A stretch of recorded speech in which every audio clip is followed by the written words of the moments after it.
Hey, there they are. My boys are slow. There they are. My boys are slow, like I like them. Slovenly. Slovenly. They sleep on the floor or a pile of cardboard on the floor, but never a bed. Jeez. And they don't have a bed? They're in one room. Probably. My sweet slovenly boys. Yes, I love them. I love them for that. They do shower, but they're always damp. It's a weird combination. Yeah, it's just the humidity in their shared flat is 80% or more. Or higher. Yeah. I'm glad you amended it at the end there. Actually, I have a question for you about humidity, because I'm wondering. So we got a humidifier recently in our bedroom because Autumn heard that humidifier basically makes it so that the coronavirus, or I guess other viruses, can't live as long in the air if humidified. Now, I don't know if that's true. Just something that she read. Bought a humidifier, and it's good to have in the bedroom anyways. Regardless, every morning when I wake up, I open the windows, and the windows have a thin film of moisture on them from the humidifier. Does that turn into mold, like black mold, and could that eventually kill me? because I see that, and I'm like, look around for like black mold and stuff like that, and I'm always like, what should I do about? How do I clean this? How do I do that? I don't know. I'm not sure. Any Criken, you're our mold expert here. I am. Yes, and I, as the expert, know that moisture makes mold. Yes, that's right. So, at the end of the day, you can trade, the pseudoscience of maybe a humidifier kills the coronavirus, right. Or I'll die by mold in 10 years, and you can, kind of pick your poison at this rate. I don't know that it's true. I mean, people obviously, I know black mold is bad for you, and I don't even know that I have that black mold, but it's still one of those things in the back of my mind that I'm like, is this better for me or worse for me? Like, I don't know. I'm not sure. I'm going to go on a limb and say better. Better to have the humidifier? Yes. Okay, great. All right, good. You know what? That's all I needed. That's it. Okay, that's it. I'm not the expert. I know, but I just needed one person to say you're going to be okay. I have had multiple times in California, I've had like little moldies grow in my bathroom because of the humidity, obviously. But yeah, I see Dr. Senior in there in chat. They're just like bleach sprays that you can just rub surfaces down with, and it annihilates mold instantly. Oh, okay. But I think the mold you get in California most of the time is not black mold. It's just innocuous mold. I don't know what it is about the atmosphere here. Because in Texas, it's humid all the time. Yeah.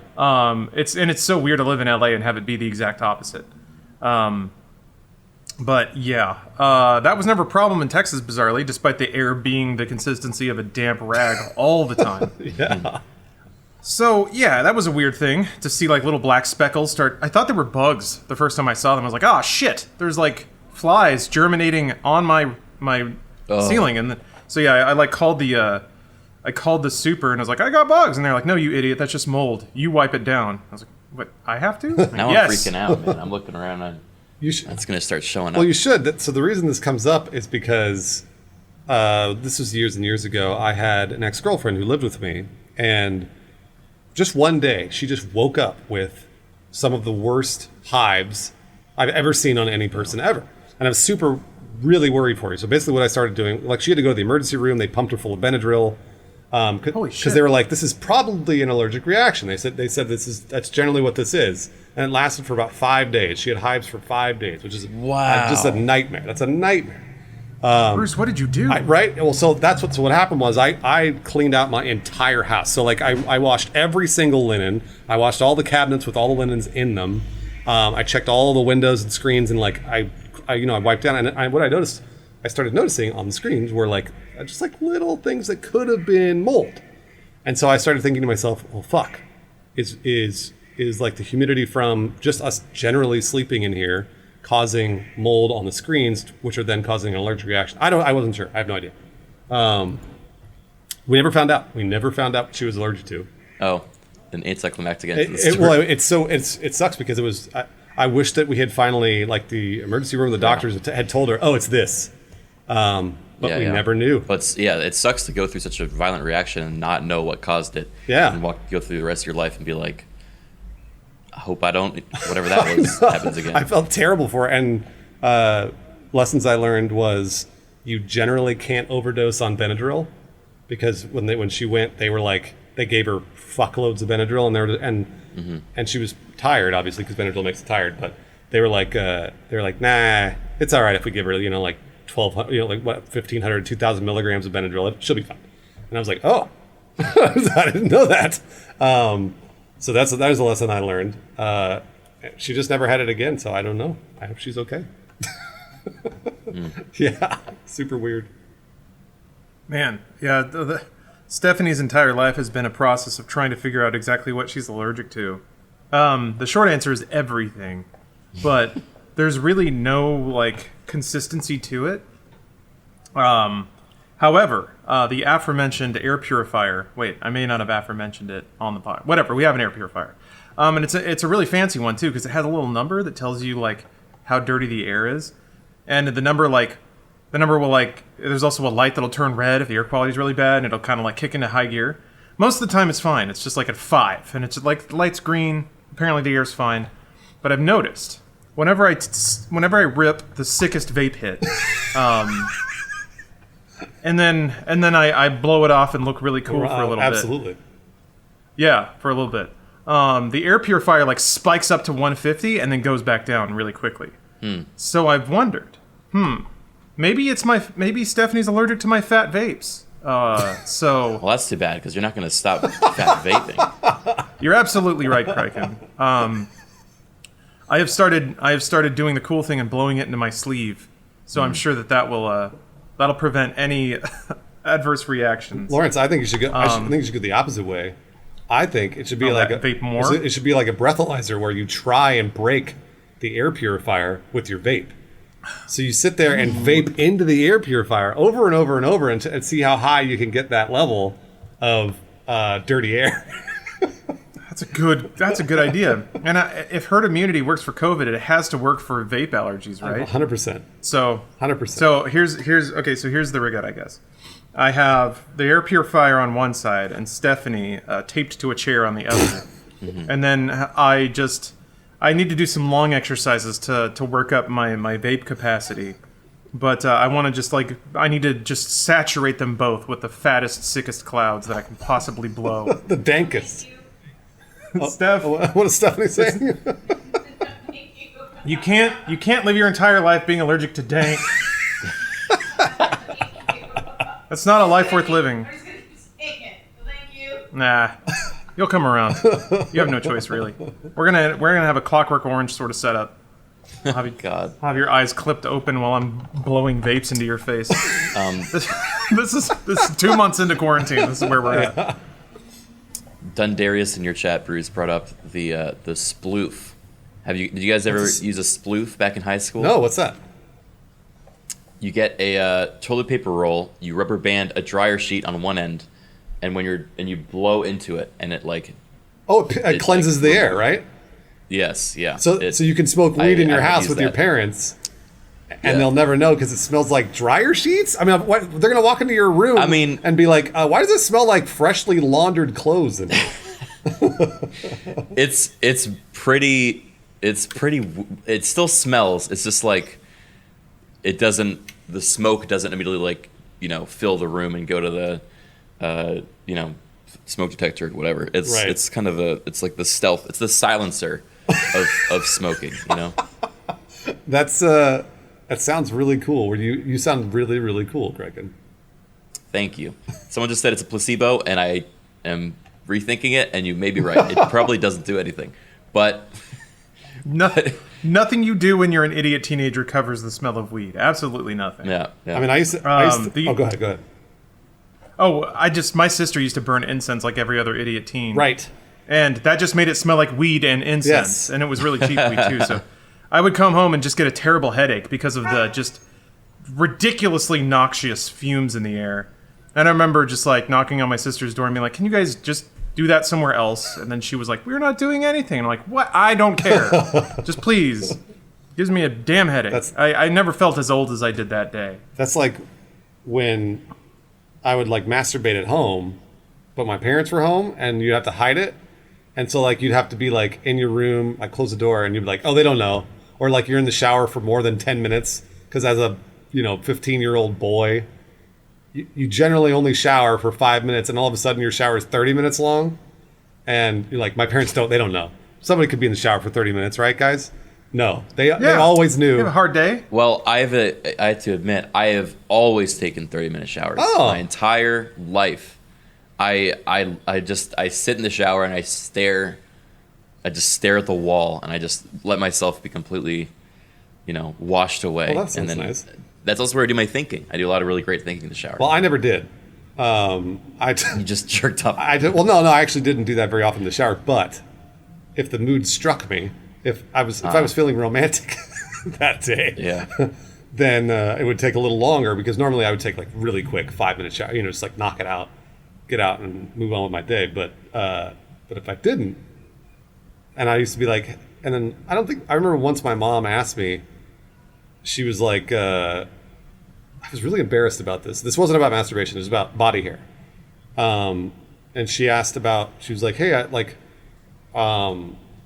why is there so much hair on the floor of your shower? And I was like getting older, and I had body hair. I think I told everybody this 100 times, but I was shaving every day at 14. So it was really hairy already. And so I was pretty hairy when I was 16. And she was like, is there any way you can clean up all the hair? And I was like, I pretended like I didn't have that hair, because for some reason, when I referred to pubic hair, it made me embarrassed because I didn't want to talk about my genitals in front of my mom, right? So I was like, I said, what hair? and she went, this. She went, yeah, she literally pointed out, she was like, this hair. And I held up a fistful of Bruce's pubes. I was like, Bruce, this. I was like, look at it. I said, oh, you mean my leg hair, Mom? Like I made sure to say leg hair. I was like, you mean my leg hair? And she went, Mom, you idiot. That's my leg hair. and my mom looked at me and she went, right, leg hair. And then she's like, just clean up the hair, and walked out. Oh boy. And I was like, fuck, my mom knows I have pubes. So that was I don't know if you guys ever were embarrassed about that stuff in front of your parents, but I always was. Oh yeah, no, it was. I mean, I don't think my parents would even talk to me about it though. I think they were even more embarrassed than I was. So it was a no fire, a ceasefire on both sides. Oh, that's good. A no man. It was no man's land for the entirety of my childhood. Did you prefer that? That seems like the most agreeable situation. I think so. I'm trying to think.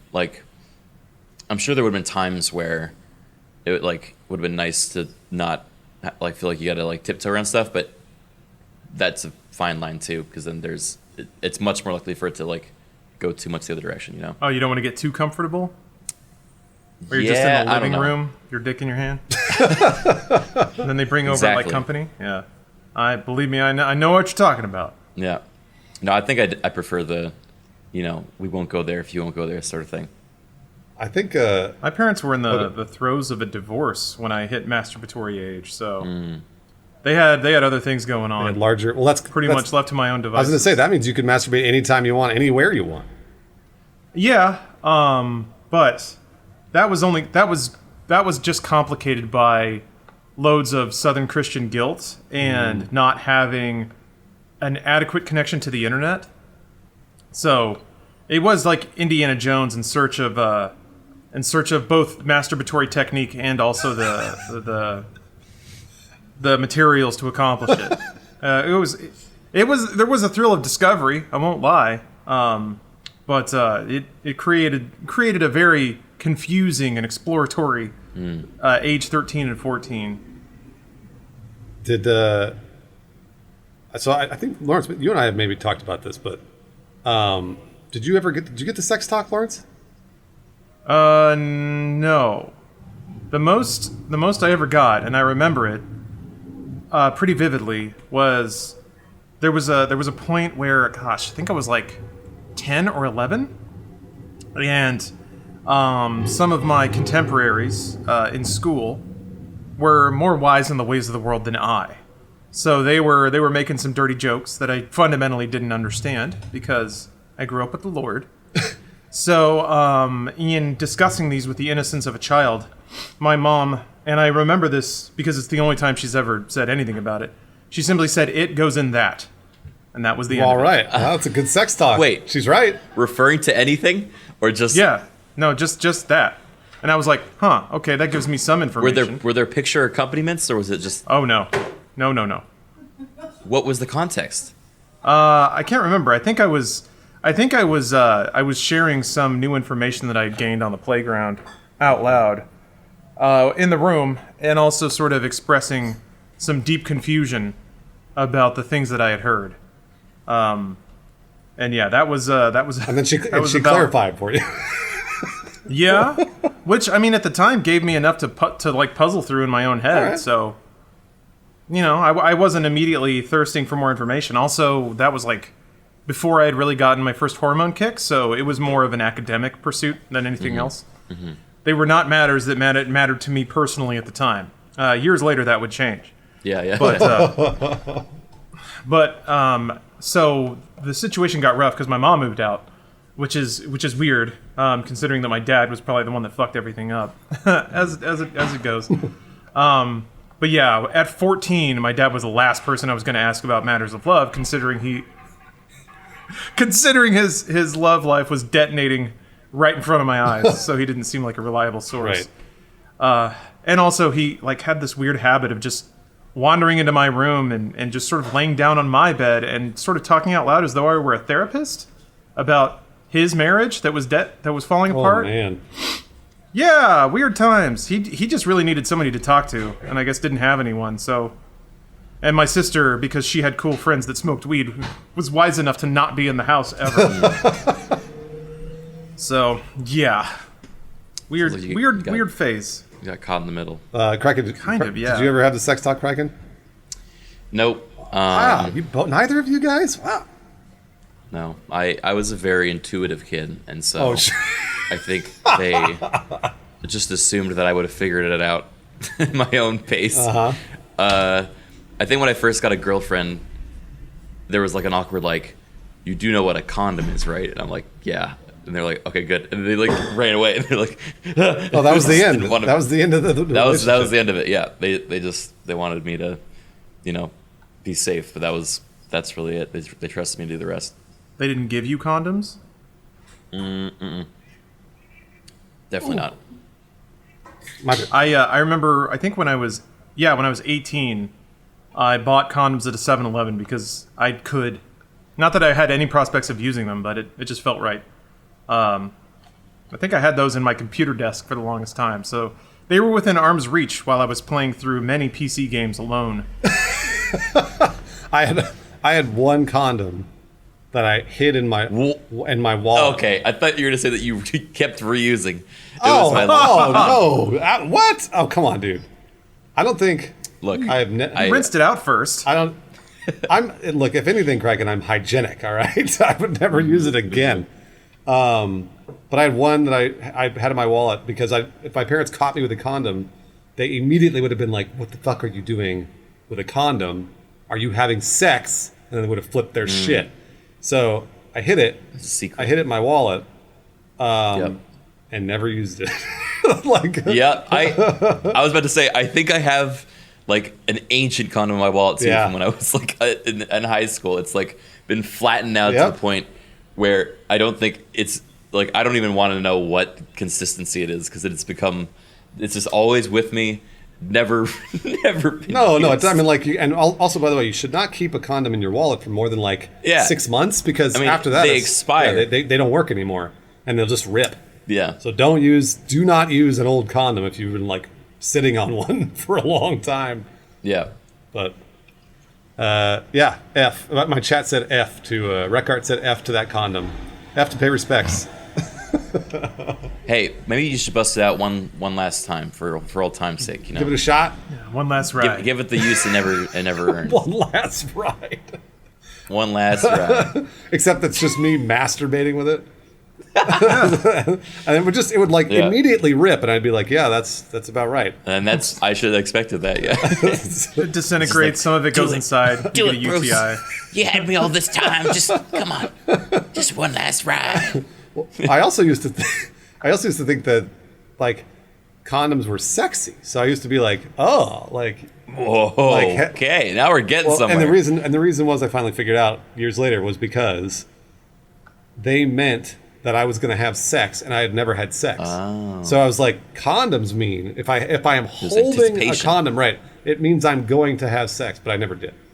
So would you jerk off holding a condom, and that was like stare at it? That's all you needed. You're like, one day.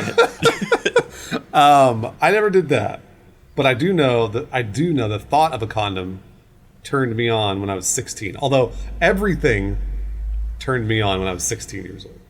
Literally every single. I mean, like, it didn't. It took nothing at all. It was funny. I saw one of my mods in my chat, SGK, Sarah, say, "Why do men talk about jerking off so much?" And my immediate answer right away in my head was because they jerk off so much. Like that's when they're. Yeah, but I think women jerk off a lot too. It's just that I don't think it's as socially accepted. It's not. It should be. It should be. The men one is. I don't know. That's my read on it, at least. Yeah. No. I think dudes take an odd amount of pride in doing the most mundane physical tasks. I don't know why. Like, dudes are often very proud of their shits too, even though everyone does it. And I'm going to be honest, a lot of the bowel movements that I've heard described in lofty terms are not that impressive. Wow, Lawrence throwing down the gauntlet on that. Wow. I'm just saying, I'm speaking in generic terms. People are often very proud of their shits. Sounds like Lawrence is bragging about his own shits. I am much like Aristotle. I think I am merely wise because I recognize my own bowel movements are not that interesting. Actually, I take that back. It's been a ride this last week. But that notwithstanding, I think I'm comfortable generalizing half the human race when I say that men are undeservedly proud of their routine physical expressions. I would agree. It's fun. Yeah, I have never talked about poop or bragged about pooping. I don't see the appeal. It's like, well, I should be proud of going a long time before pooping and then do I waited so long this time, guys. Well, what does that mean?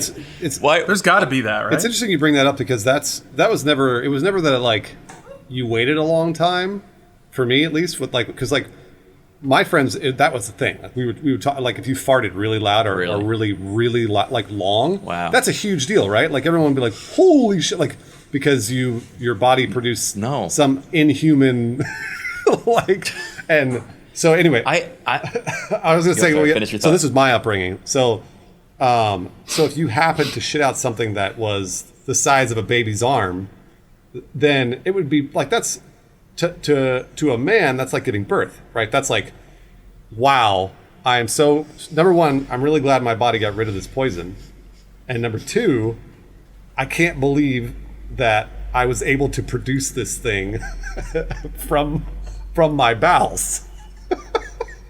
And because I remember, one of my first best friends when I was like 15, 16, he was going through old pictures of him and his brother, and he's like, hey, check out this picture. And I had no idea what it was, and he held it up, and it was his brother probably like, I don't know, 8 years old, with his hand over top of a toilet next to a giant shit. And the reason was his brother had put his hand in the picture for scale on the picture of the poop. And I think it was because his brother had shit, and then he had compared his hand to the size of the shit. And I laughed and laughed and laughed because I had never thought of doing that. I'd never thought of being like, oh, you know what? When I poop, I'll look at it, see how big it is, and then put my hand for scale next to it to see like how big I actually produced. I thought it was just amazing.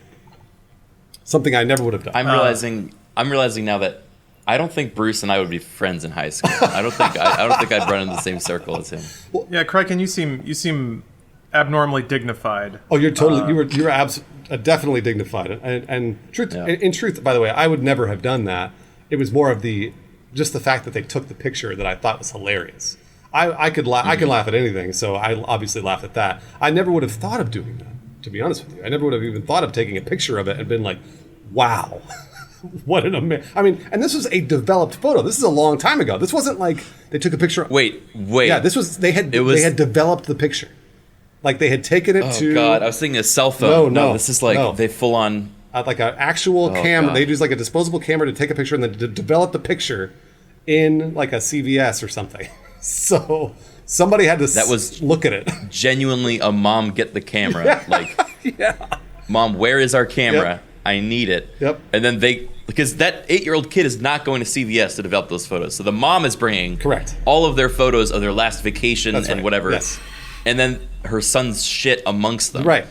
They hand it off to some poor CVS employee who has to develop it, and then hand it back and be like, this is the weirdest fucking family. Well, this is a child's arm next to poop. Well, to their credit, the entire family was like that. So, like, I'm sure that... What? I'm sure that their mom... The entire family's taking poop well, pictures? they weren't taking the pictures, but they laughed at it. So, like, my friend's brother's mom was totally... She'd be fine with it, right? Because she thought it was hilarious. And which is great, honestly. That's a pretty good family unit, in my opinion. If they all have the same sense of humor and they're laughing at stuff, that's pretty cool. But it didn't matter if she took it to CBS to get developed because she was the one that would laugh at it. So that's kind of nice. They're encouraging each other. Support has many different forms. It does. And I suppose it's all beautiful. So who am I to judge? Exactly. This is an interesting comment from chat. Dr. Senior writes, someone did bring this up as a hypothesis that the pride from receiving praise from mundane human things from a young age somehow gets imprinted on males more than females, so basic bodily functions become something to brag about. Interesting. I don't recall. I have seen that happen though, of kids just getting praised for eating properly or taking a shit in the proper place, things like that. So I don't know. I could see that happening, or that dudes just react to that praise differently, and then they kind of seek that out as an adult, or they since that praise gets imprinted, then they feel that same feeling of pride for doing the bare minimum. But we don't talk about brushing our teeth or anything. Maybe we should. Do you guys brush your teeth today? Yep. I just woke up. I haven't done it yet. Ooh, Criken, no. Sorry. I do it. Oh man, I do it right away. I was gonna eat and then do it. That's a good idea. You could do that too. Then you get rid of the food that you. Either way, Criken, as long as you brush your teeth. Okay, thanks guys So for understanding. let me pose. This is one of life's grand problems, and if we can solve it right now, Let's do it. I think we'll not only do me a favor, but also our entire audiences. Brushing in the morning. We should all do it. We all try to do it. God knows. But what happens when you sit down for a nice meal? You got your eggs, you got your bacon, you got some farm potatoes over there. Eat it all delicious, wonderful. But you still got this cup of coffee, and you want to just keep on sipping on it as you start your morning work. When do you brush your teeth? Because if you're sipping on this coffee for another hour and a half, well, you got to wait until your coffee's finished to brush your teeth. Do you brush your teeth before, and then immediately hit your mouth with that coffee and that food? If you do it after, then it's dinner time. Lawrence, it's already dinner time. I've got your answer, Lawrence. I have your answer. Okay, Because give me one. I've talked with people. One of these people that's included is Autumn. She's not here to defend herself, but this is something that she wouldn't defend herself, but she would just. This is something that she's done, which is like what you just said. It's like, well, yeah, I'm going to drink coffee, eat breakfast. It's going to take 2-3 hours if it's a leisurely Saturday, right? And then eventually, wait, it's dinner time. Why would I brush my teeth? I might as well just eat again, and then I'll wait till midnight. No, the answer is absolutely not. You brush your teeth as soon as you get up, right away, because there's a lot of garbage, plaque, bullshit that's on your teeth from the night's sleep. It's really bad for it to sit there, and also your breath is terrible. So brush your teeth, cleanse your breath, then sip your coffee, drink your coffee just like a normal person. Have a nice leisurely Saturday. Brush your teeth again at the end of the day. There's the answer. Okay. Thanks, doctor. Compounded problem. I agree with this in principle, but wait, where am I going with this? Okay, so You can argue with me. Please argue with me. I think you should. not an argument. This is just an efficiency problem. I guess the idea is you get up, you do your morning piss or whatever, you pee out the morning wood, and that's when you brush. After that, you get up, you whiz, you wash your hands, and then you brush your teeth, and then you make breakfast, and then you start your day. That's the ideal way to do it. I mean, I don't know what the ideal way is. For me, it's my actual routine is get up, maybe start some work a little bit for like a half an hour, and then go shower, brush teeth, come back to continue the day. Mm-hmm. That's usually what I end up doing. No, sorry, not to you, Bruce. Sewer Dog is in here in chat, muddying up the whole thing. Oh. Says it's recommended you brush your teeth after your coffee Uh-oh. because coffee is rather acidic and toothpaste neutralizes the acidity. Oh. What do we do? Okay, well, hold on. What? I'm with Sewer Dog. That's fine then. But I'm in. Yeah, that's fine. Well, but I'm in the zone and I'm cranking away Oh, on things. no. I'm being peak productive. The second I finish my coffee, I can't just drop all that shit and get up and brush my teeth. How about this? What am I supposed to do?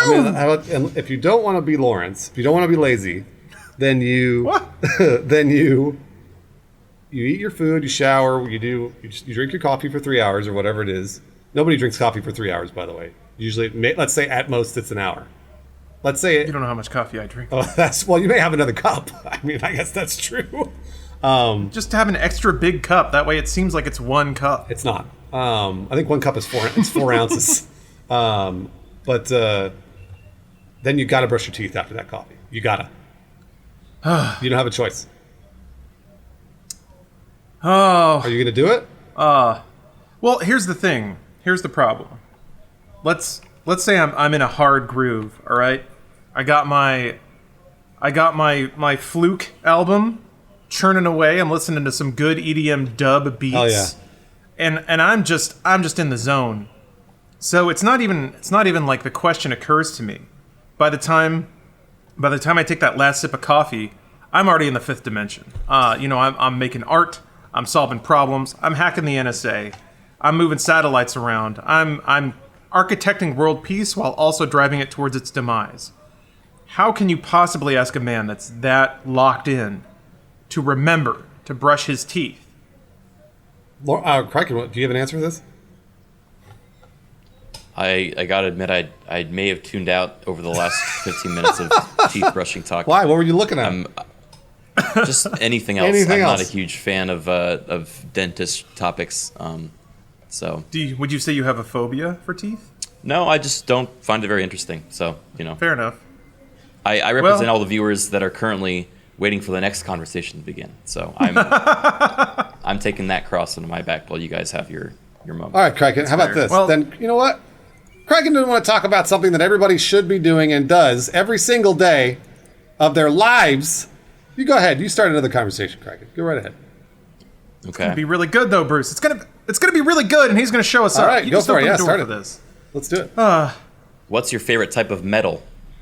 Damn it, he did it! What? He did it! Metal? What are you talking about? Like copper? Metal. Like Yeah. Shit. What's the best metal? That's the dumbest thing I've ever heard. Maybe at a first glance, but let's dig in. You know what my favorite type of... Are we talking like alloys? Mastodon. Mastodon's my favorite Oh. type of metal. It's a band, Criken. They play music. Oh, all right. Look at him. This clever answer. How clever is he? Very clever. How about you, Lawrence? Well, I'm not gonna try to outsmart the question master. Thank you. I will honor your podcasting abilities with respect and answer the question sincerely, and say that it is in fact copper. Copper is in fact the best metal. It's a pretty great Why one. is I work that? a lot with electronics. It's hyperconductive. Yeah. So also I've worked some with plumbing, and it's very good at conducting heat. It's basically the most utilitarian metal, which is also why it's really hard to come by. And I think meth heads really like stealing it for scrap money. But yeah, without copper, we couldn't hack. It's true. True. Maybe I think yours is the most utilitarian. I think if I had to pick, with my almost lack of any knowledge of metal. I brought this up purely because I was looking around my desk to start a topic. Oh my and I gosh. saw this. So Master of the podcast. Brass. I don't even know if this is brass, but I picked Brass is an alloy, you bitch. Shit. Bronze. I think bronze might also be Is bronze an element? Wait, I don't think bronze is an element. I don't know what I'm talking about. Is it? Um, How about just say gold? Yeah. Just say gold. Brass is an alloy. Gold. No, I'm not a little think copper might be punk. as well. Silver. Silver. There you go. Bronze is an alloy. Okay, I there like we go. silver. Silver's. I like the look of it. I like the smell of it. It reminds me of second place, which is my favorite place. Well, I've got good news about the podcast, guys. Yeah. Criken has now been promoted to the leader of the podcast today because he did Really? because he decided to ignore a topic that we were talking about. So you go right ahead. I pick another one. You I do feel whatever like you want. that's, Yeah, well, we're going to go along with you. Well, so Bruce, I Yes, really and appreciate Craig. you finally recognizing my absolutely. my role in this. Uh-huh. As the leader, I feel I've been hogging the spotlight a bit too much these last 5 minutes. I'm going to throw it back to you and hear what you want to talk about. Delegation. There what you an go. Hey, amazing hey, move. Hey, Criken, you know what I did? I tuned out while Yeah. you were talking right there. So I don't know. As the leader, What I you find were- that offensive. Oh, and really? I, That's a weird I thing. wish you would not. It seems we have switched roles, my friend.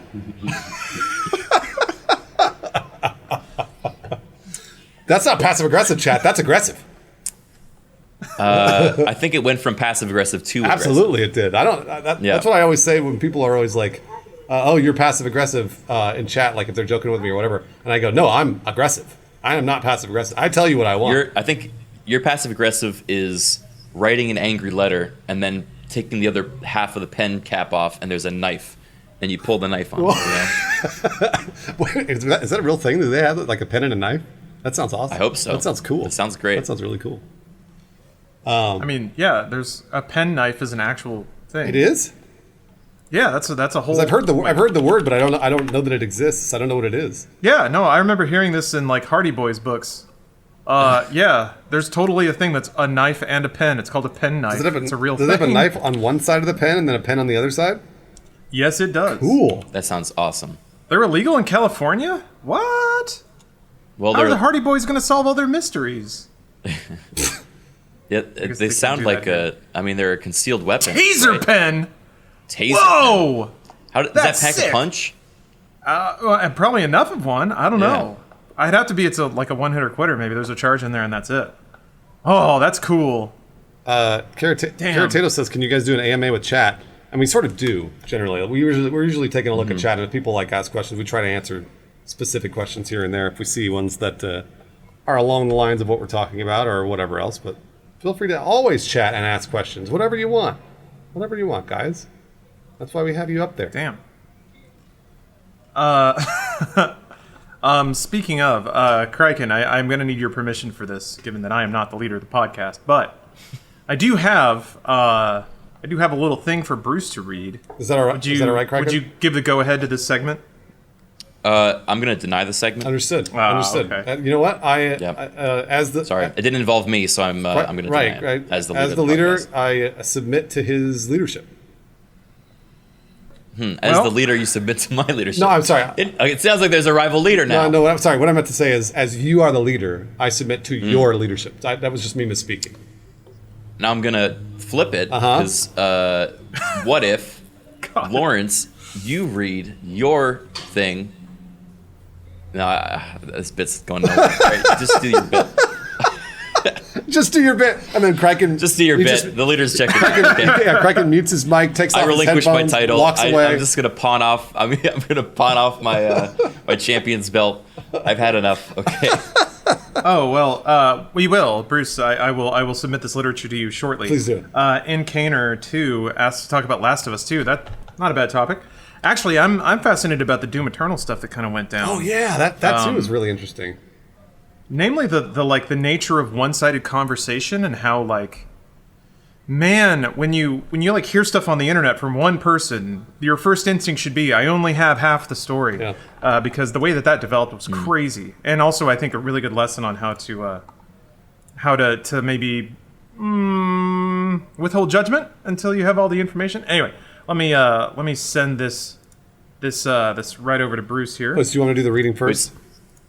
Is the half of the story comment related to this thing he's reading, or No, sorry. Yeah, I got it all out of order. This is why I'm not the leader of the podcast. No, there's just an image with some text on it that I would dearly appreciate Bruce to read, because Bruce is a fantastic All right, I'm gonna read it.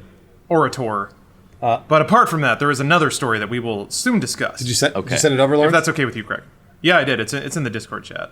Or is there a better way to send it? No, that's perfect. Just gonna pull it Okay. up here. I don't want to make sure that I don't Don't want anyone to see behind the I curtain. don't reveal it. We run a tight ship here. Oh, I see what you mean. Yeah, good call. Okay. How am I going to do this? How am I going to do this? You know what? They're gonna have to see it. I apologize, everybody. You're gonna have to see it. Okay. Seems fine. All right. Just do this a little bit. There we go. So I don't cover too much of the chats. Trying to get this overlay fixed. Perfect. Yeah, there we go. Sorry about the covering your chat for a second. Chat. Okay, there. Orator? Oh, not orator? You can say orator. Let's get to the bottom. I of thought it that. was orator. It's definitely not orator either. It's orator. Oh, I had a very Orator. big revelation on a stream Orator. Yeah. a couple of weeks ago Yeah. related to pronunciation. Just a quick segue. So I just looked up the phonetic, and it is orator. Orator. Sorry. What? Yeah. I Yeah. disagree with that. I and mean- I will never change my ways. Okay, so what is it? Take it up with. Orator. Oh, orator. Oh, gotcha. That It's sounds more not. fun. I mean, it's But more fun. I know, but but there's my pronunciation, and there's the right way. But as leader of the podcast, I'm saying we have to pronounce it orator. Okay. Done, orator. And you, what was your revelation before I read this? Oh, it was another pronunciation thing. Are you guys familiar with Sonic Adventure Battle 2, the Sonic game with Pumpkin Hill as one of the songs? I think I watched you play it with Dave, but Yes. I think that you've shared game- this revelation with us before. On the podcast? I think so. Well, don't let me interrupt. Sorry, go ahead. It's If I such a already great did story. this story, then I'm going to feel so embarrassed, and I think I should relinquish the title as leader of the podcast. Oh my god, I have talked about You it. All right, did. that's it. I'm stepping down. That was Damn. It was about the song. Yeah, Echidna being oh yes, Echidona, yeah. and they say Echidona in the song. You did. You already told this story. Then that's it. know- I'm handing in my badge. No, here's Sorry. the thing though. I think we should all cut Criken some slack because in quarantine, I have basically lost what day and time it is. I don't know. Oh, 100%. I don't know where we are, or if it's the weekend, or if it's Wednesday, or who. I don't even. I could barely keep track. So I think we should cut Criken some slack in these crazy fucking times. That's what I think we should do. Thank you. I take my Your orator, Title of leader your of the orator title. All right. You want me to read this thing? Please. I love it, give it and hell. I'm ready. Lawrence, can you give us some context on what this is? Sure. I mean, all the context I have is just what's apparent in the image, which is that this is a Snapchat message sent from a gentleman to a woman that he is apparently experiencing some amorous feelings towards, but he wants to be respectful. It is hard in these trying times. In the year 2020, I can to already be feel it. like a horny feminist. It's tough. It's tough. So this gentleman has found a way to balance these things, I would say perfectly. Much like a Harlem Globetrotter can spin many balls all at once, Right. so too does this gentleman expertly balance his respect for women and also his deep desire to see some titty. This is a Snapchat message from a male to a female. One who is, I would assume, trying to get laid. Here we go. May I, a woman respecting and feminist supportive male, see at least one breast from you, my queen. I do not mean to come on as an improper male, and if this request disturbs you, please make me aware. You, my queen, deserve the utmost respect of any female. Look at Criken cringing, I love it. However many of my genders seem to sexualize women and view them as sex toys. However, my queen, I do not share these views. Rather, I value the female spectrum of the human race as the superior. And I, a respectful male, Request for the viewing of an isolated, singular breast from your body. I await your response, my queen. What? Do you think it worked? With one titty. Do you think it worked? I want to know if it worked or not. Just one scrap of Do you titty. think it- Yes, just one morsel of titty, I want- just a piece. So the woman it looked like the woman had drafted the message, what in the motherfuck, but hadn't actually She hadn't sent it. hadn't sent it. And I was really curious to see if she sent but one titty. But one. I'm not an unreasonable man. Just the one. Just but one titty. Doesn't even two. have to be the best one. do you think that if so here's the real question. Do you think that if she was like, hey, I'm gonna send I like this guy's message, I'm gonna send one boob. She sends one boob and then he writes back, thank you, my queen, and then that's the end of it. Or do you think he then pursues the other boob? Yeah, there's no way he's satisfied with just the one once he's had some success there. You know, it's like when you're feeding the pigeons. Yeah. You don't feed one pigeon. They're like, "Thank you, we are done here today." Right. The rest of them come because they sense food to be gained. That's right. You know? That's exactly right. And this is what I mean. Now, truly, if he were, and I'm gonna put myself in the role of the man that wrote this message because I can sympathize. Sympathize. Nice. Nice. If I were him and I got one boob back, I would then say thank you and be on my way. I'd like literally tip of the hat and walk away, because if I truly respected her and she sent me one boob, she did it. She held up her end of the bargain. What's the bargain? There is no bargain. Yeah, There's no there's bargain. definitely It no was a bargain. beg. There's no bargain at all. It was just begging. She gets praised. Well, no, I mean, at that point, no, I don't think she even gets praised. I think he writes back, good day to you, and that's it. He goes on his way.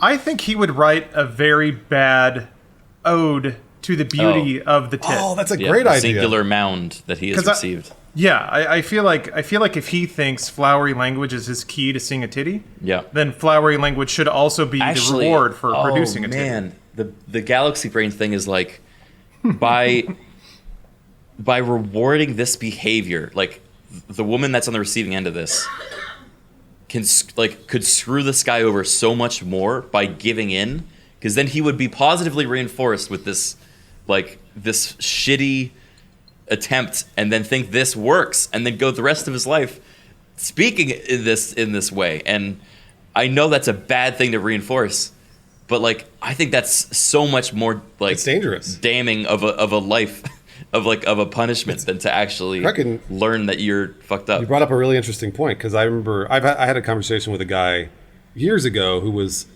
like 100% a Chad, like the douchiest Chad I'd ever met, and he was always like, like, oh man, I get so late, blah blah, and I knew he was this dude, and so I remember asking him, being like, what makes you so bold? Why do this?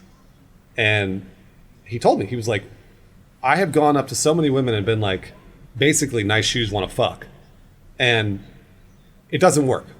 Let's say 50 times it doesn't work, but the 51st time it works. The woman on the other end goes, yeah, fuck it, let's do it, let's have sex. And so then he gets laid, and then reinforced, and then continues that behavior. So it's like, and this is something that I say all the time about whether or not you agree with his politics. Donald Trump, I say about Donald Trump all the time. It's like people are always like, man, well, he's such a dick and he's such an asshole. It's like, man, he's been accused of sexually assaulting women, et cetera, et cetera. And I'm always like, he's never going to change, because it's always worked. He's been constantly reinforced. And so it's weird, because I can't tell my Chad douche friend, don't do that. Don't be an idiot. Be cool about it. Be nice. Be respectful, because it worked for him. What do you say? What do you say to that? I don't know. I'm not sure. I don't have an answer for it. I mean, it's an Yeah. empathy problem.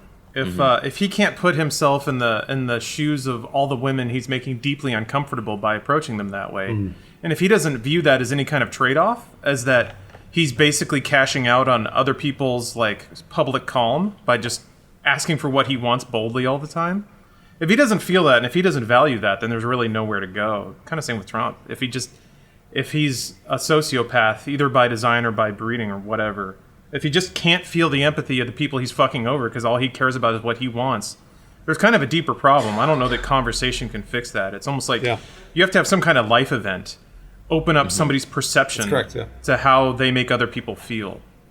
And how you can't force that kind of thing, man. I don't know what that is. Yeah, I don't know. Yeah,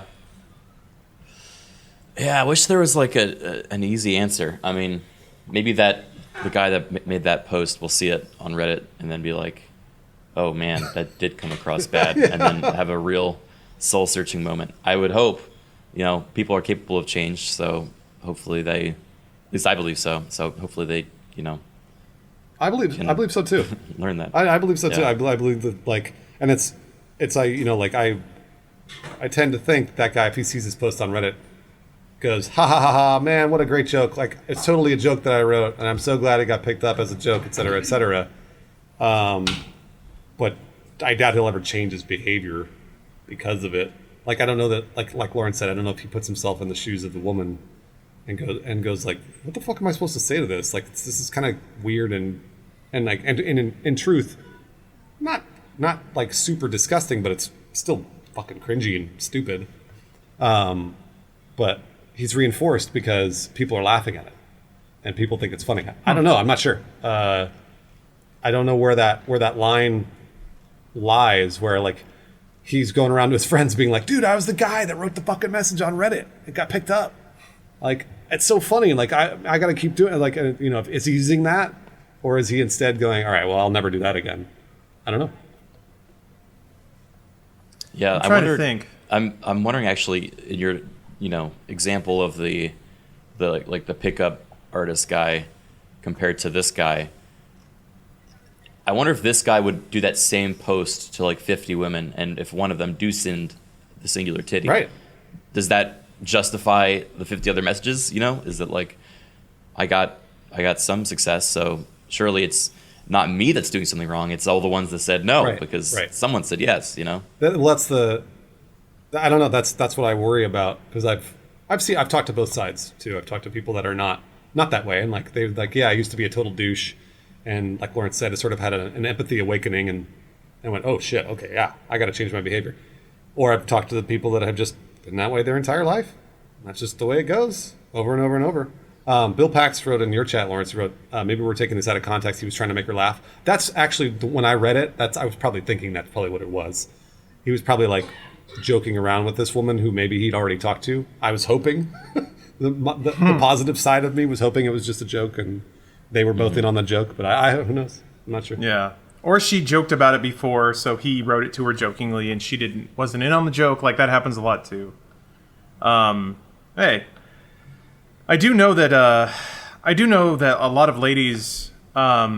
It was fascinating to kind of hear ladies' experiences on dating websites before it was just like Tinder or whatever, because they would just get copy and paste messages from tons of dudes. There are guys who'd like just cast the net with the same generic message because they're not after conversation or anything like that. They just want to fuck.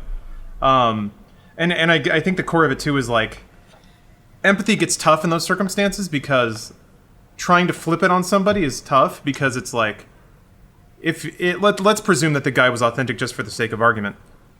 Like if somebody wrote to him and it was a lady and she was like, hey, let me see that dick, he'd be like, yeah, awesome. So it's actually really tough to kind of when I disagree. I don't know. You don't think? Yeah, no. If like some random lady messages me on Snapchat and is like, let me see that dick, I don't think I would say that. Like, you're too dignified, Criken. Okay, would you? I mean, well, you're also. I don't know. How about Criken? Put it this way: you're an internet celebrity, Criken. You're famous, so. Well, aren't all e-girls? Isn't that the whole idea? Is like. Well, I'm sorry. I was going to say, just put yourself in the situation of like, let's say you're just 17-year-old Criken, who like nobody knows and makes YouTube videos or whatever, and you get a message from an attractive woman that says, hey, let me see your dick. I would wonder, how the hell did you find me? That's exactly what I would say if I got the message too. Yeah, I'm not going to give you a picture of my no-no place, but I don't even know who you are. You just found me random 17-year-old Criken account, and you're like, ugh, no. I'm sorry. 18. 18. Okay. 18. Yes, thank you, Bruce. 18. Yeah, 18. No, it's just more about putting yourself in that scenario. Because like Lawrence brings up a good point. I don't know if there's ever been a time, like if I got a random stray message, if I was single and got a random stray message from a woman that was like, yo, let me see that dick. I don't know that I wouldn't be like, hell yeah, bro. And then just start like send her 30 dick pics. I'd probably be like, who is this? Like, why do you want, I would probably start asking questions. Like, why do you want a picture of my penis?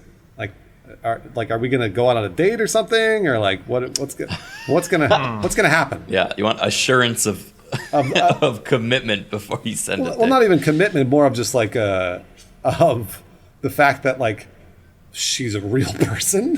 You know, like it could be some dude. It could be a really young person that it would be totally terrible, and then I could go to jail for. It could be anything. It's the internet, you know. So it's like. You gotta. That's why. All of this, if you flip it on its head, back to the normal sending dick pics to women or guys asking for like nudity and shit like that, just out of the blue. That's crazy. Like it's just crazy. Why would you ever do that? Like there's no reason to ever do that. It could be. I don't know. I think a lot of it actually is. Because they're used to seeing it all the time on the internet from either porn or maybe. Yeah. You know, accounts of people that, you know, share body image stuff and is very open about nudity and whatever. Like they see that it can be easily gotten and therefore can't reconcile why the one they want, the person they have a crush on or the person they want to see naked, they like, why would they not also be as maybe they are just as easy. They would easily share. You can't hurt but ask. Like I think that's kind of how it is. It is a removing of empathy. It's kind of like seeing sex and nudity as like a service instead of a, you know, a person thing. I saw Cloudless in the chat, in my chat say, boiled down comment. It was a really intelligent comment, but boiled down to nothing to lose, everything to gain. So like they don't lose anything by sending 50 messages to somebody. And then they go, oh, you're disgusting, you're pervert, gross, whatever. And then all of a sudden, the 51st person comes back and goes, yo, here's a tit. They didn't lose anything by sending those messages other than maybe like time. Self-respect. I mean, yeah. I don't think they had that to begin with. Didn't. Like that's part of the minimum requirement of these messages is you have to like that part needs to be released, and then you're capable of spamming the 51 queen tit messages. I think there's an emotional angle to this too, and I'm gonna I'm gonna throw this out there, having been a lonely dude, and feeling this shades of this, is that let's presume it is an audience member and maybe some kind of e-girl or maybe just a random girl. Who knows? Sometimes you just want some acknowledgement that somebody's willing to engage with you on that level, even if it's superficial and even if it's just for a second, and even if like it. Sometimes it's just the fantasy of it, of thinking that there is somebody out there who's willing to let you see a titty, because you can feel like a monster who's not worthy of tit. That's a good point, if Lawrence. you're that desperate, yeah, you're throwing a fishing line out to whoever. Just please acknowledge. Even if they send you, even if they send you another titty, then at least you have the fantasy that you were able to engage with somebody and they trusted you enough to show you a tit. So I think that can be a part of it too. And even if you go to the e-girl part of it, then it's almost like you have a secret hidden connection to somebody famous that kind of helps your ego a little bit of like, I may be a nobody who is sleeping on the floor and I'm constantly wet, just damp all the time. But I did get a titty pic from my favorite e-girl. She trusted me enough with that tit pic, and I will repay that trust by savoring this titty and not doing anything unsavory with it. I could see that being just a little dash of seasoning in the weird dude melange that makes us do these weird things. No, Lawrence, that's a really good point. Buffalo Prime in my chat said sometimes the illusion of intimacy, even for a second, is enough to try, and and that's a really good way to put it. Because if you're like feeling super desperate and you know you're attracted to women, but you just don't feel like a man, you don't feel like you're attracted to anybody, and then all of a sudden, just the idea that somebody may find you attractive enough to do that, it's huge. That's a huge fucking deal. It totally is. You're right. That is a big deal. If you're that low, I would hope you talk to anyone about the feelings you have and not make others succumb to yours. Well, Matt Patty, excuse me. That's an excellent point, and that's certainly the most constructive way to go about it. But when you're, and this is me speaking personally now, not that I've ever written a sonnet begging for a titty, but when you're young and you're like 18, 19, 20, and you're just trying to figure out companionship and wondering why you're alone and everyone else seems to be happy and all that stuff. One, you usually don't have the emotional intelligence to know that that's the proper way to handle it. And then two, rarely do you have friendships at that age where you can have those kinds of discussions and also get constructive advice. So, and again, speaking personally, when I was that level of sad and lonely and certainly projecting a lot of my loneliness out into the world in not so constructive ways, I did not have the tools or the emotional intelligence to know, one, that was bad, and that two, that there are constructive ways to handle it. It is, and a lot of, boy, we're getting way into a dumb text conversation, but that's kind of I don't want to relate it back to such an SJW term as toxic masculinity, but that is part of it. Is like no one discusses how dudes deal with loss or loneliness, or certainly how they can project and find very strange ways to satisfy those needs, because they're really not allowed to talk about them. Because that makes you pathetic. If you say, "Hey, I'm lonely. I just need a girl to like acknowledge me," and that is also a very ego-driven thing, by the way.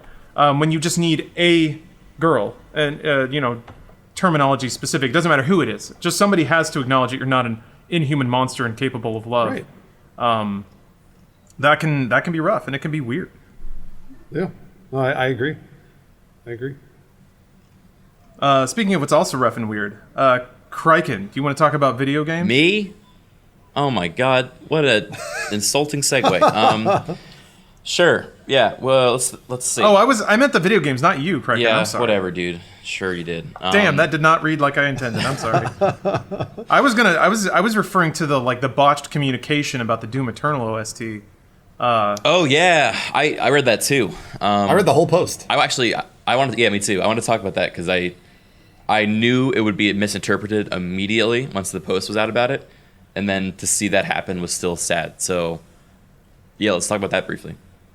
Lawrence, I feel I like you probably got the best knowledge on this subject just because you know Doom and id more than me. I don't know about Criken, but more than me for sure. I'll try to boil it down because I was kind of seeing the discussion happen. The Doom Eternal OST was part of the collector's edition.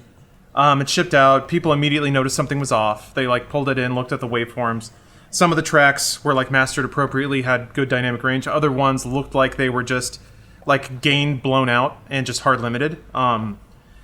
So everyone was already like, "Hey, what's up?" And then Mick Gordon started tweeting about his perspective on the process, basically saying he didn't get to master the whole soundtrack. He wasn't happy with how a lot of it turned out, and started saying some pretty not overtly negative, but definitely leaving room for negative assumptions to fall in about how the relationship with id Software had gone down. And this thing had just kind of built, and because a lot of the times we were only getting one side of the story, it just seemed like id Software had, for reasons unknown, decided not to work with Mick on the soundtrack. And as a result, everyone just assumed that they had kicked Mick out of the process and hired some other cheap dude to just master the soundtrack and had done a horrible job because the sound quality wasn't very good and all that sort of thing. So yeah, everyone was getting really negative, really sour towards id Software. They were attacking some of the developers there. And then Marty Stratton at id Software did this incredibly long and very diplomatically worded post that kind of laid out the situation from id Software's perspective, which is that they were working with Mick on the soundtrack, and Mick Gordon was falling behind and missing milestones, and they kept renegotiating when the delivery would happen. One of the interesting bits that I noticed was that id Software, or Marty, said that they couldn't bump it too much because then in certain countries they would fall afoul of bait and switch laws. So if they advertised the soundtrack would be part of the collector's edition, and if they didn't deliver it by the date they said, then people could ask for full refunds on the whole thing. That's right. So id Software was in a tight spot. They had promised this soundtrack, but the person that was supposed to deliver it wasn't delivering it on time. So they had worked out this backup plan where somebody at id Software would work on the soundtrack, their audio designer. I blank on the name, unfortunately. Chad I something? think it was Chad. Yeah, it's Chad. Yes, Chad. the first name was Chad. I remember that now. So the interesting part about it too was that Chad only had the in-game audio stems to work with, which were all overblown because that's the kind of audio you need in the game. But in the OST, like the music is it's just different to produce a soundtrack versus in-game audio, and the audio levels are different and all that stuff. So it turns out that like not only was Mick Gordon missing a lot of deadlines, and they were obligated to put a product out, but also they didn't have the full like studio recordings to work with in the first place. So now that you know the full story, it's easier to see that, by id Software's admission, they tried their best to do the right thing. And because Mick Gordon is an independent and not part of a studio, he was allowed to say his part of it.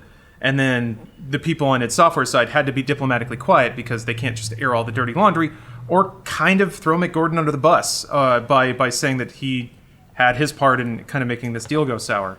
But there was enough negativity thrown towards id Software because everyone only heard half the story and made a lot of assumptions. One of the ones that really bugged me is that Mick Gordon's deified. Go ahead. Sorry, Mick Gordon's deified on the internet. 100%. Sorry, go ahead, Lawrence. Yeah, because he's done amazing work, Yeah. and he's very, very good at making soundtracks, obviously. And this issue hadn't happened with Mick Gordon before, so no one had a reason to think that might have been the problem.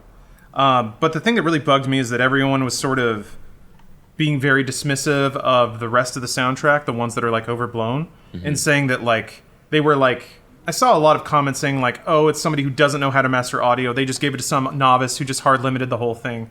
Whereas the real story is, well, those are the only resources they had to work with.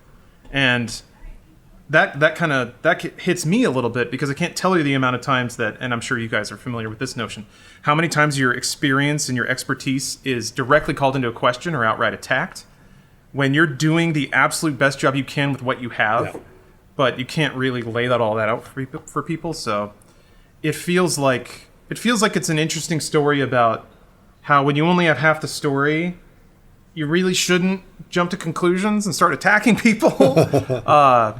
That said, there's also a lot of I don't know, I tend to be a little too permissive sometimes about feeling like I only have half the story.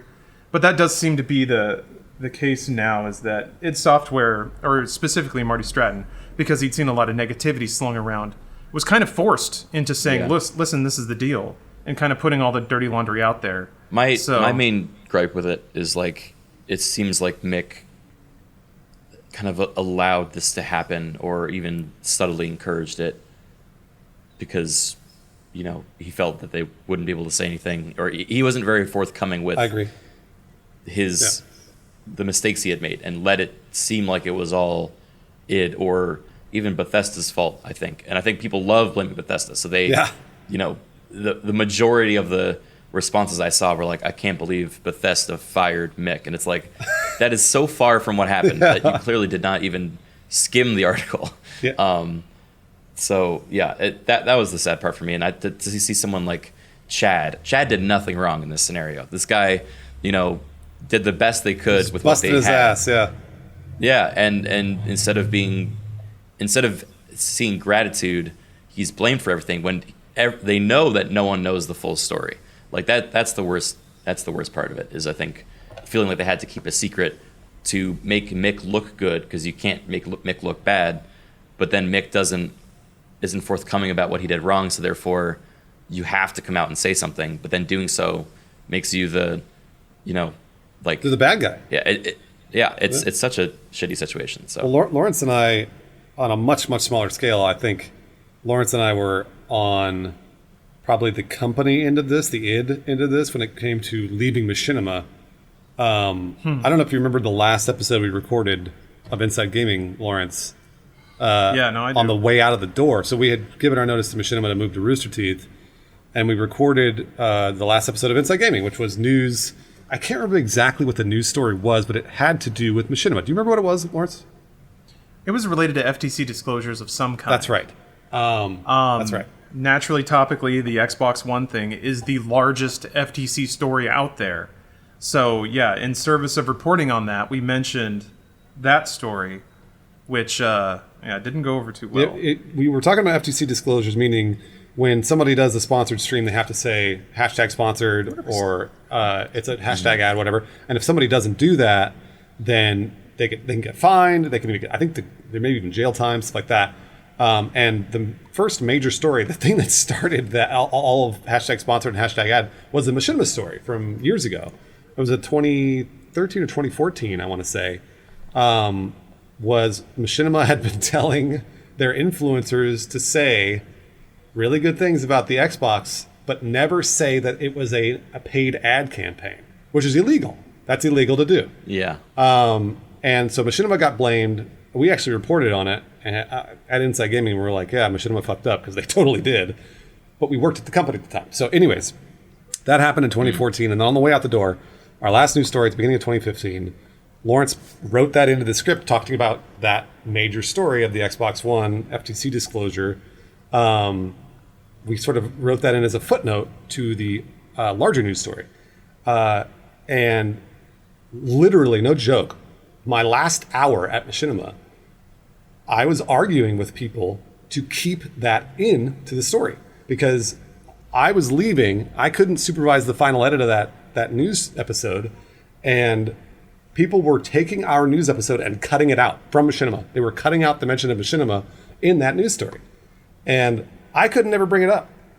When I left, I was like, this is fucking insane. Like, I can't believe that at this point the news is getting censored by the company that's reporting it, and we can't do anything about it. And so we weren't. This is the first time I think Lawrence and we've talked about this on any content. I don't think do we ever talk about this anywhere else? We made allusions to how bad the last day was at Machinima, but I don't think we've ever specifically said what happened. Yeah, and that's what happened. It was people were trying to save Machinima's face as we were leaving by censoring it or editing the story. And the irony is that like no one really paid attention to what we did most days. No one really cared. They really didn't. You're right. But it was because it was our last day that there were any eyes on what we were doing, and it just so happened. And also, I kind of knew it was going to be an issue, so I didn't focus on it too long in the story, or even really focus on the Machinima aspect of it. But they wanted no mention of that entire deal at all. And yeah, I remember being in a room with somebody who like, they kept saying that they didn't see the need for it to be in there, which is disingenuous because it's like directly related. Sure. And it was like the event that led to the story happening. So it's like, of course it's vital. And I remember, at that point, I remember I was already pretty drunk at that point because it was the last day and I wanted to get out of there. So I was probably not at my most diplomatic, but I was bringing out that's just good journalistic reporting. And then I remember the dude like saying, "My dad was a journalist. Don't tell me about journalism." And I just kind of like, I just had no idea how to process that somebody whose dad was a journalist was trying to trump me, who had not only written the script that day, but had been a journalistic writer for the last 10 years, and also was part of the only team that was like making successful content at the entire company. And that's just when I just kind of like left the room. I don't even remember. I think I was just so astounded that I just walked away and then went back to my desk and continued drinking because I didn't give a shit. But yeah, even apart from that though, there were a number of times where we were in that exact position at Machinima where like the company would do something horrible, just the worst idea ever. None of the people who made the decisions would put out any messaging about it at all. And since we were the kind of the face of the company at that point, this is like post Respawn and all that, which is why I feel comfortable saying that at that point. We were kind of expected to say something about it. So we're in this tough spot of like, if we don't say anything about it, then like through omission and exactly. Yeah. If we don't acknowledge it, then yeah, we're kind of implicitly towing the company line by pretending it's not there.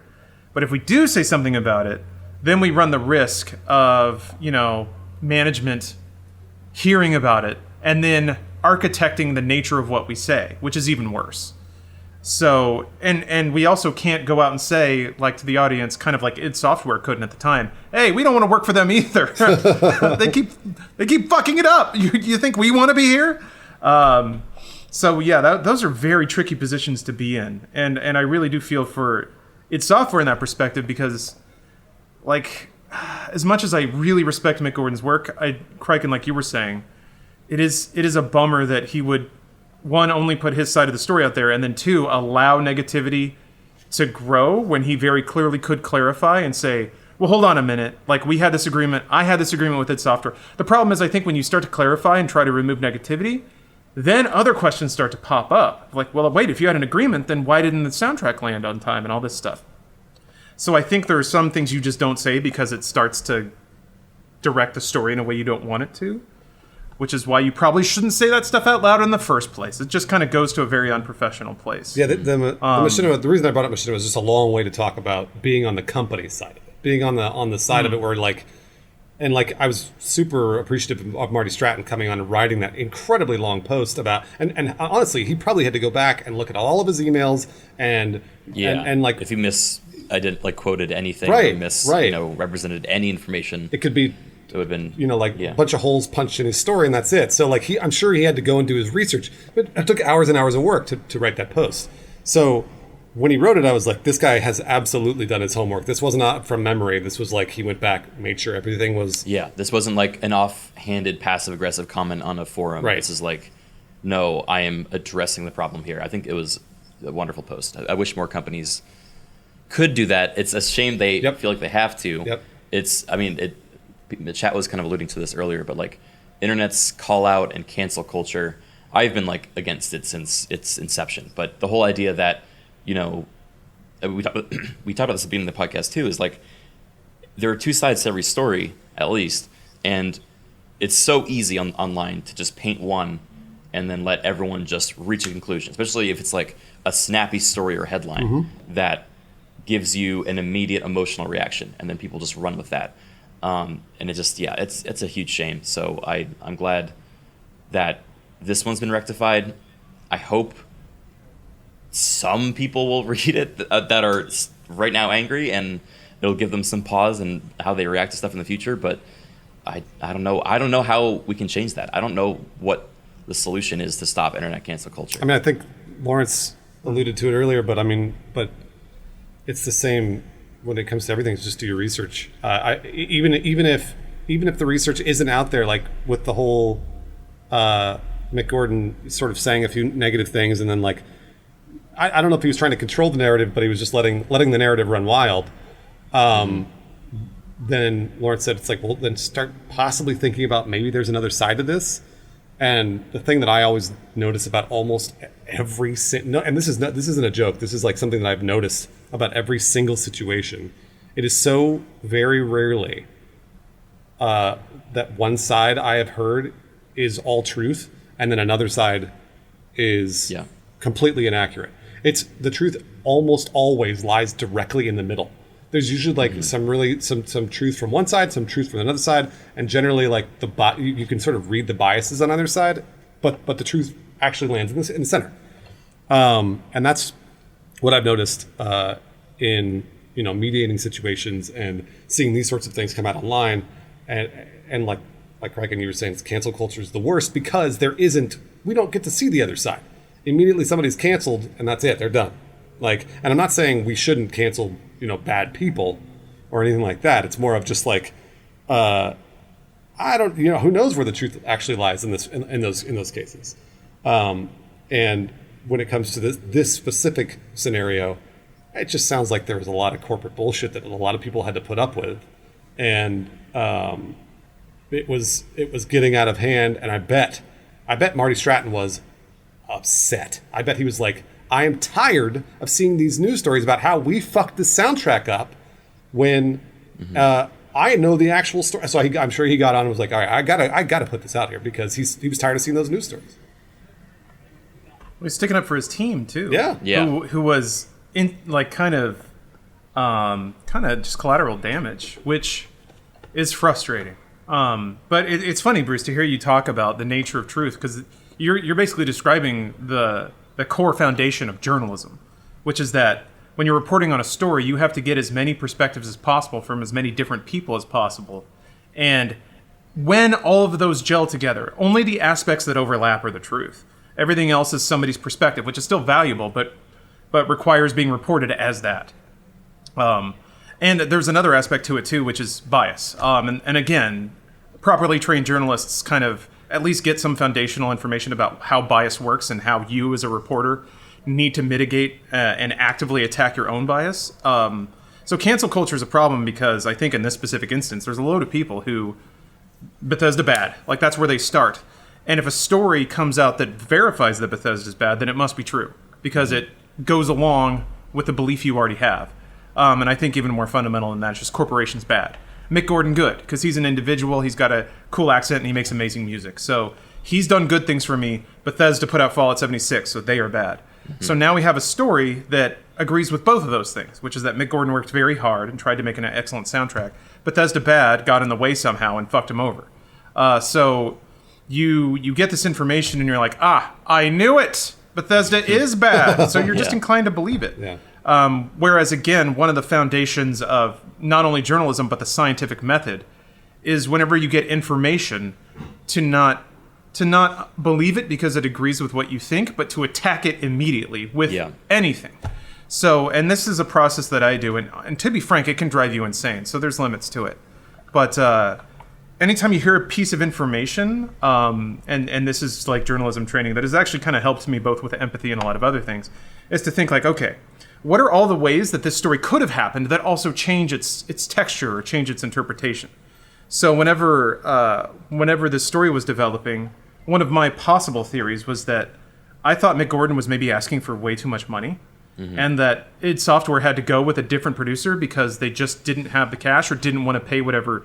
Because he's got a name now, right? He's got a following, and I've heard that some voice actors get there too. Is when they think they're so associated with one character, they start asking for astronomical rates, and then Kiefer Sutherland voices a Solid Snake. That's an assumption. I don't know that that's what happened, but maybe that's what happened. So I was like, hold on now. We're only hearing mixed side of things. There are ways in which this story could have happened that id Software is not a villain. But most people don't go there right away because it's just not in human nature to try to imagine all the context around what could have been. Yeah. But that's usually what reporters have to do, is they get a lead, and then they investigate the lead. And part of investigating the leads is not only following the like hard leads that you have about people that were connected, but also imagining what else could have happened and asking those questions too, and following those things. So yeah, it's frustrating because skepticism is usually leveraged as a tool against verified information, of like vaccines prevent the flu. Oh, well, maybe you should be skeptical of that and use essential oils instead. I don't mean like that. But I do mean when you know you're only getting one person's version of a story, and that includes like YouTubers that like to scream about politics, be skeptical of their motivations and the way that they're framing the story because they stand to benefit from it. Whereas, theoretically, a salaried journalist who's trying to report an actual story does not benefit from sensationalizing their story, even though there is pressure to do that from companies. So that's the end of my rant about data and information on this internet of ours. Yeah. It's good. It's just something that I think the side effects of cancel culture now, I feel like people are honestly getting a little smarter about it and maybe asking more questions and trying to do more research versus just shutting somebody down because it's happening so fast and so often now, which is good.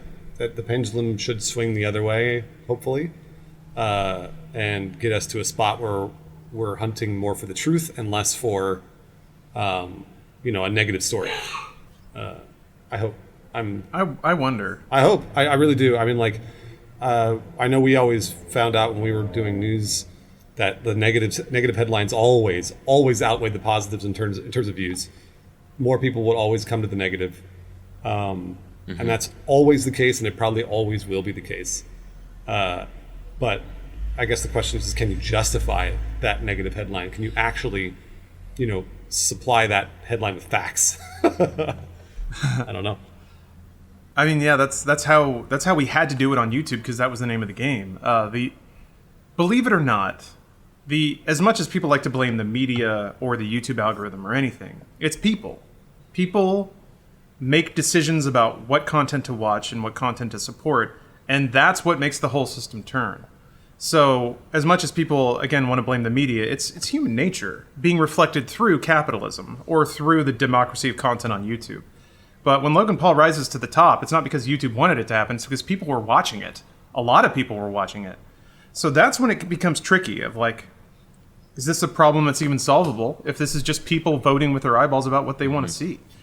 The trick that I always tried to pull is that, Bruce and I, we would get together and decide on a headline, and yeah, it would have to be incendiary, negative leaning.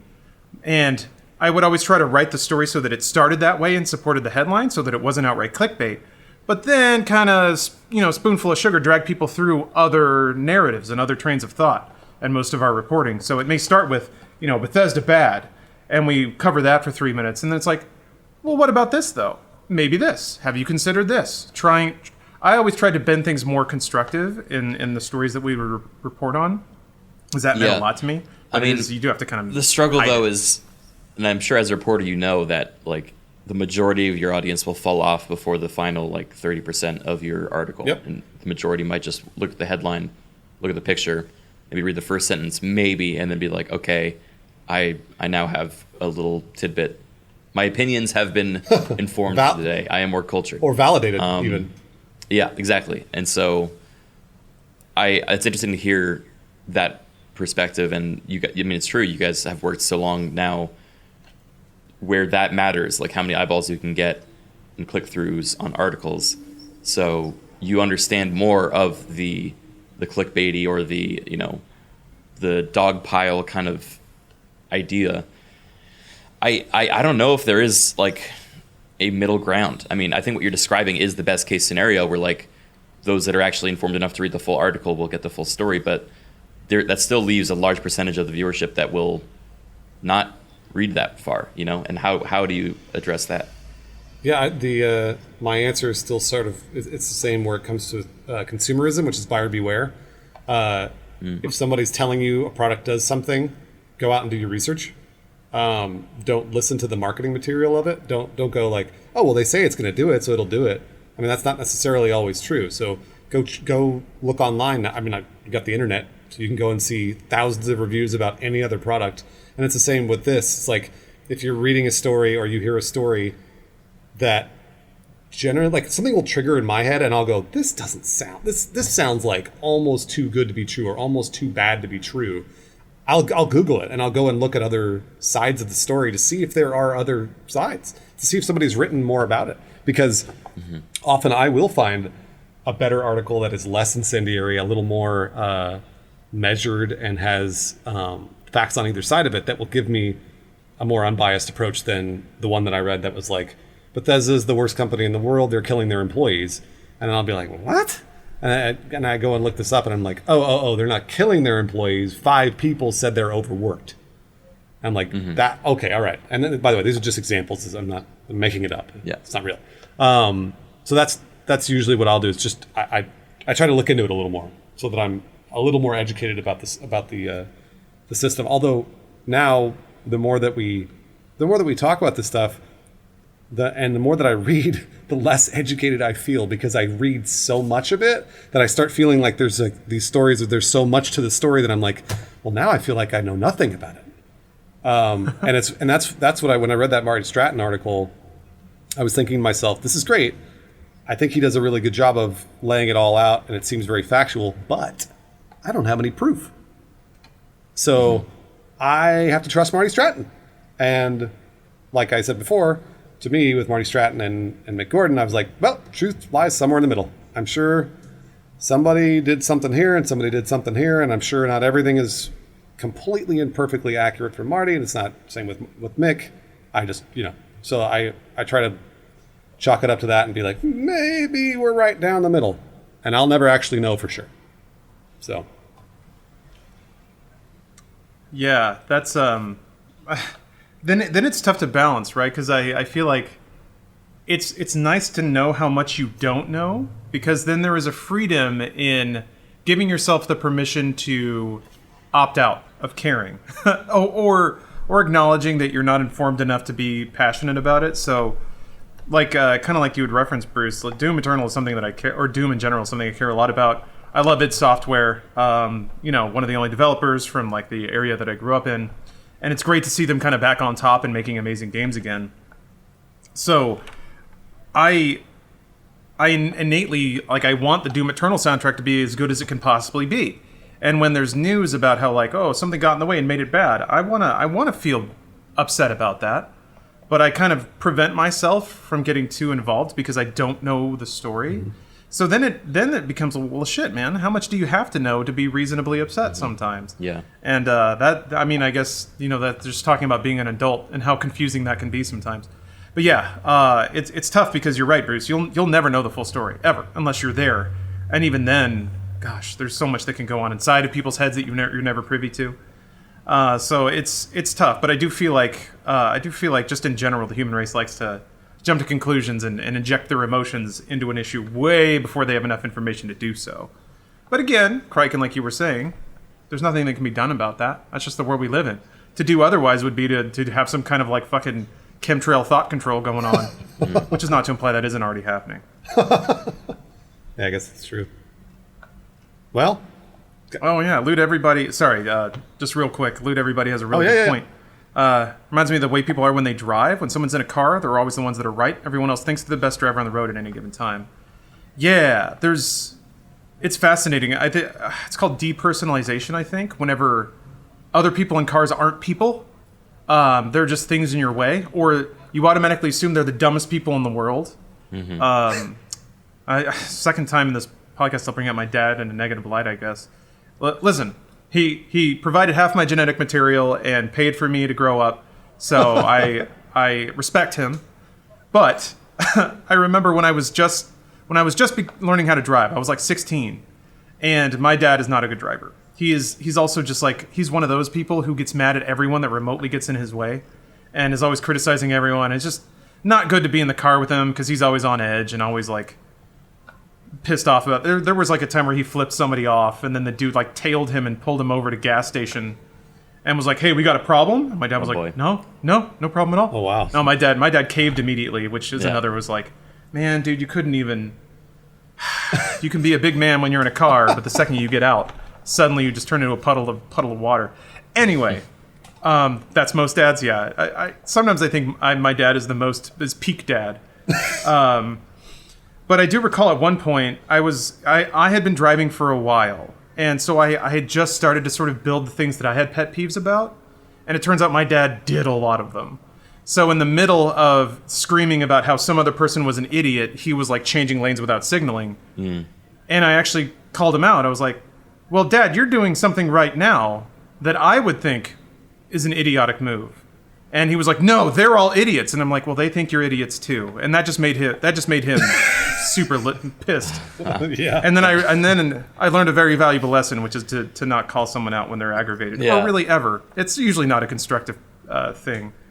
But yeah, man, people, and that goes back to how do you give any kind of visibility or perspective onto people?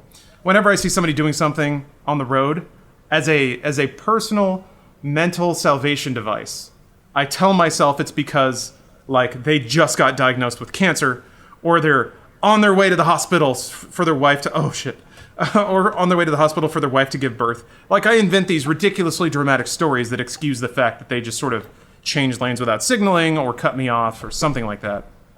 It's usually never true. Most people are just kind of in their own worlds and not really thinking about it. But it helps. It helps for me to invent possible other stories that make people a little more considerate than I give them credit for. Yeah. I don't know where I was going with that. No, it's just another good way to talk about empathy, because that's what it is. It's just you're just thinking about other people, and that was the same.